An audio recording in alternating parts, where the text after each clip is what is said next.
So greetings from here in Pennsylvania, and if you're from the Harrisburg region here in Pennsylvania, you might recognize the scene behind me back there. And even if you're not from Pennsylvania, but you're a regular viewer of my videos, you still might remember the scene back there. Because just recently we did a video, one of my Exploring Pennsylvania Highway series, where we explored the highway back behind me, Route 441. I got some pretty close shots of 3 Mile Island back there, Pennsylvania's nuclear disaster. Of course, there's looking downriver at 3 Mile Island. You can see the cooling towers in the distance. As we get further along in this video, we will get closer and closer to 3 Mile Island itself. Yeah, but the two cooling towers on your left, that was reactor 1, and the two straight ahead there, that was reactor number 2. Number 2 is the one that had the partial meltdown, but you can see them off in the distance there. Like I said, we'll get closer later in this video. And in that recent video where we were exploring, like I said, Route 441, just driving along down the highway, exploring different spots, we talked a little bit about this disaster. I know further down there's a plaque that describes a little bit of what happened. But, you know, I kept thinking more and more about it, and one night I even had a dream about this place. I just woke up in the middle of the night with a title to this video, In the Shadow of Disaster. So I felt like I had to make another video just dedicated to what happened here in March of 1979. As for myself, I don't remember this incident growing up. I was less than 3 years old when this accident happened. But in later years, I do remember hearing people talk about it. I was a child of the 80s, but this had a permanent impact on this area. I just remember people talking about how they had to keep their gas tank full of gas just in case they had to evacuate, and just people talk about what would have happened. So I don't remember, the exact day that it happened. Like I said, I was too young, but I just still remember the lingering effect that it had on this area. But in that other video that I made, a lot of my viewers commented down below, they remember where they were, what they were doing, how old they were when this happened, what their families had to do. Some talk about, part of their family had to evacuate, some stayed behind. Some had family that worked at TMI during the disaster. So even for this video, if you remember this disaster happening, remember where you were, what you were doing, go ahead and comment down below your memories of this. So what exactly are we going to cover in this video? Well, I'm going to summarize what happened here. I'm not going to go into super detail. You could make a 5-hour documentary on what happened here, and there's probably something like that on YouTube somewhere.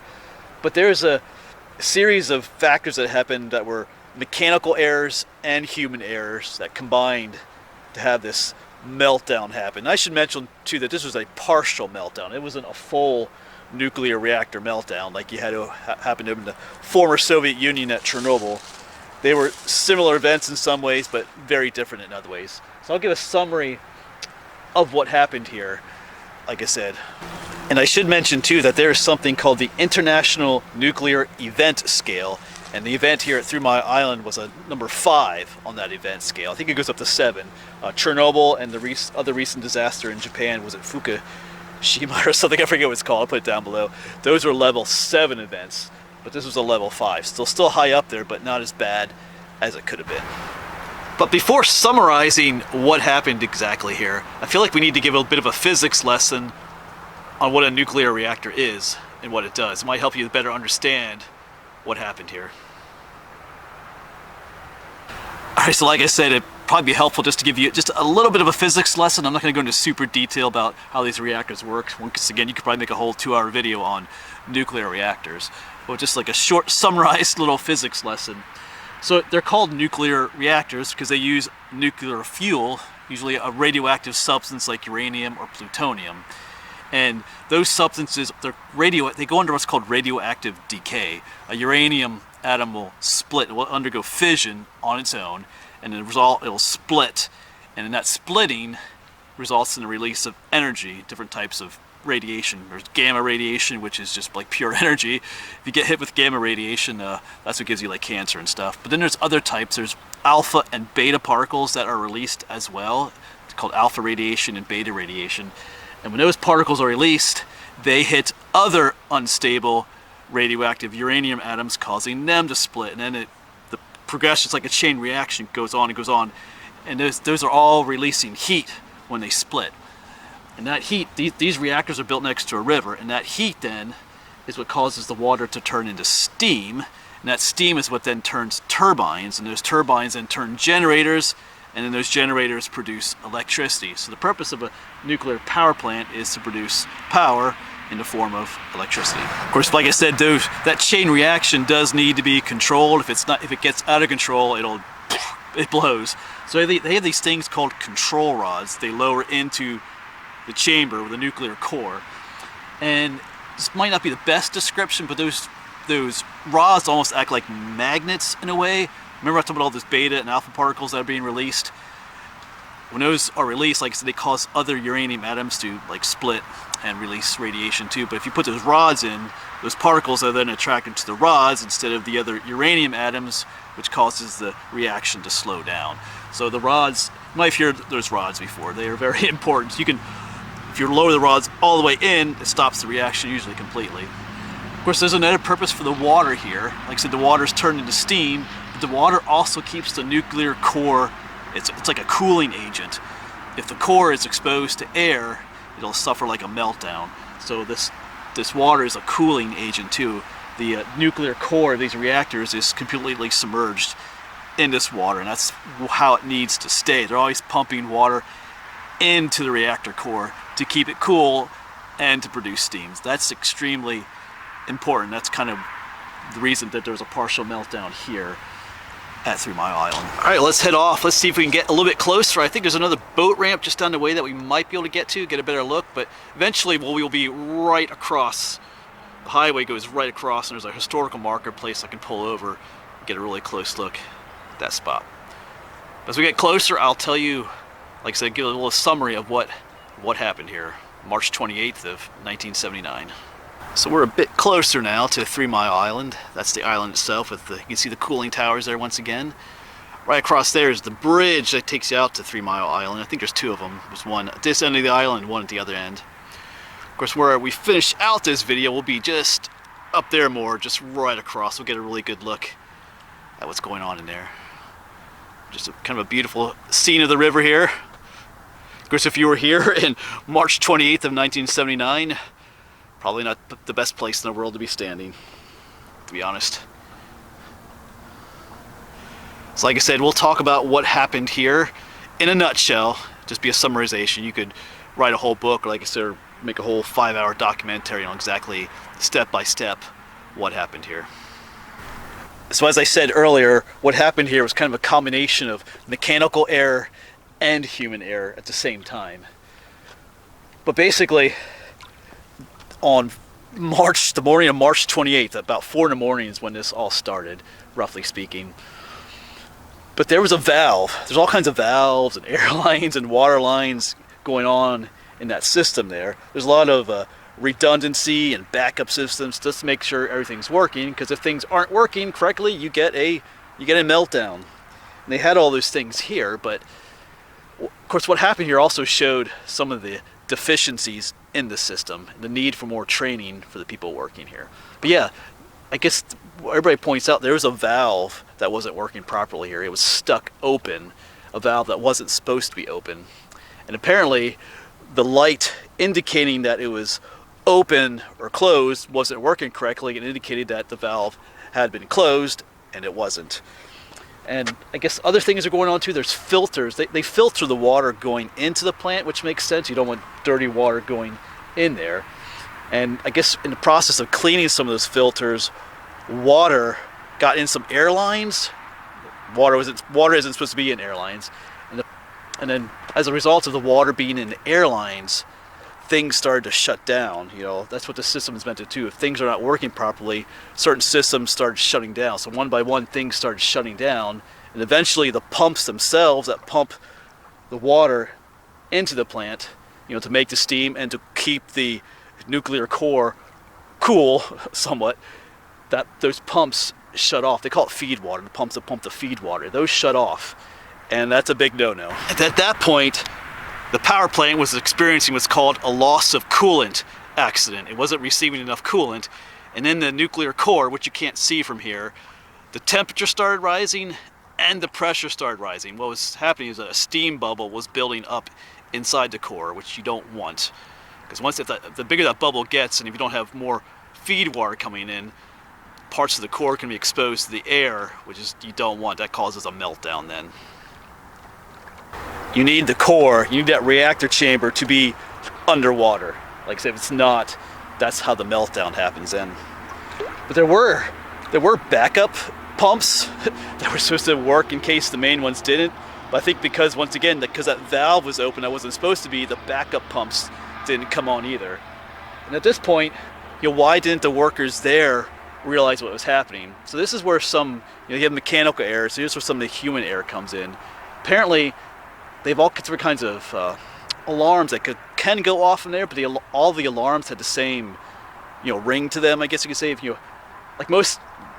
in today's, if you have your smartphone, depending on what notification you get, whether it's Instagram, Facebook, or email, it might have a different sound to it, so it's an email or something like that. But of course, they didn't have smartphones back then, but all the alarms had the same sound. So there were some alarms going off, but they didn't know exactly what they were for. And there were also indicator lights saying that things were going badly, but I guess one light was covered in tape for some reason, and the other light, this was kind of, I don't know, they said apparently the one other light was covered, I guess one of the workers there had a very large belly, and his belly was covering up the one indicator light, indicating that things were not going as they were supposed to. So basically, the people that were working there that morning, they were not fully understanding of what was happening. And that was a big problem. There's kind of a cool shot. You got the plane flying overhead. We're not too far from the Harrisburg airport either. But come 6 o'clock in the morning, there was a shift change. Now you have first shift is replacing the overnight shift. And those are the people that all of a sudden realize that something is wrong here. Something very wrong is going on. They're the ones that first realized that. But by then it had almost been too late. By this time, the core, if I remember correctly, the core was already undergoing a partial meltdown. The fuel rods and stuff were melting. And by this time, I believe already a significant amount of nuclear waste or radioactive gases had been released into the atmosphere. Not quite like anything that happened at Chernobyl, things like that, but still, a significant amount had come out. And they're the ones that, I think almost about 7 o'clock, they're the ones that notified the governor and others that something bad was happening here. So even though the governor, who at the time was Dick Thornburg, he and others, like different emergency services, had been notified, information coming from the power plant was a bit confusing at times. I think initially they were saying, hey, we got everything under control, nothing to worry about.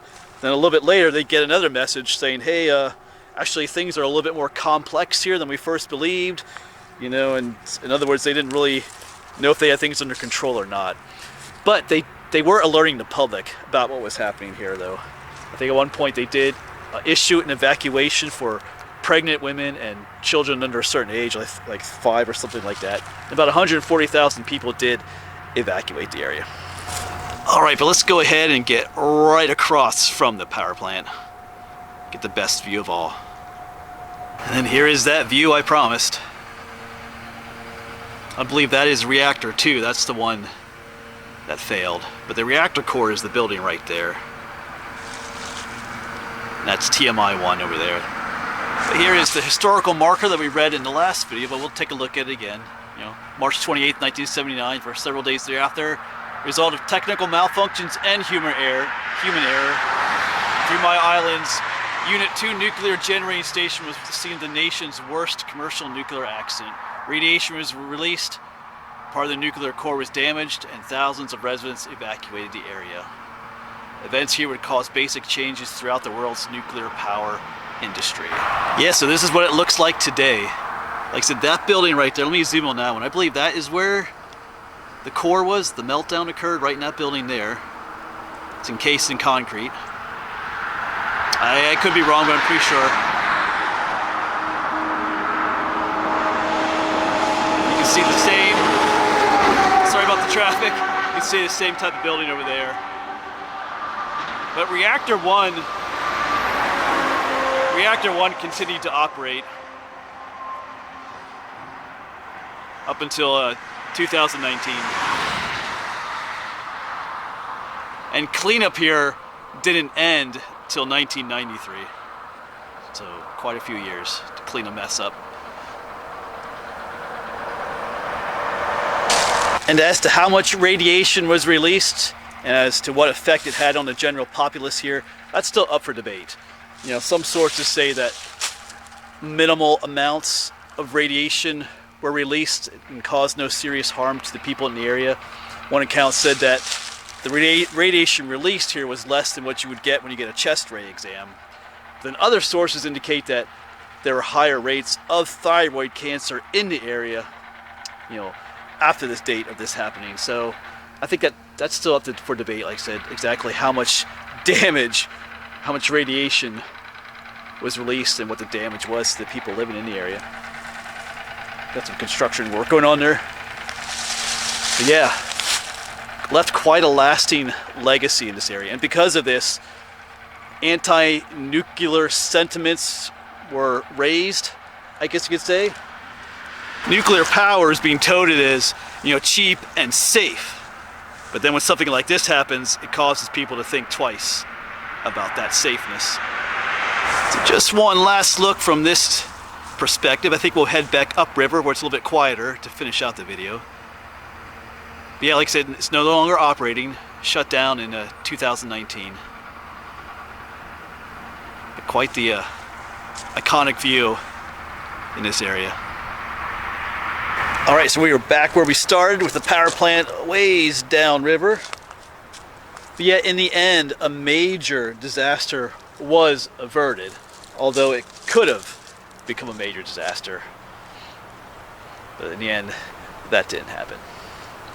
So this is just a basic summary of what happened here. I apologize if I left something out or if there's something you felt I didn't say correctly, but there's a lot you could say about what happened here. There's just so much online. Like I said, you can make a 4-hour documentary if you wanted to, but I did what I could just to give a brief summary of what happened here.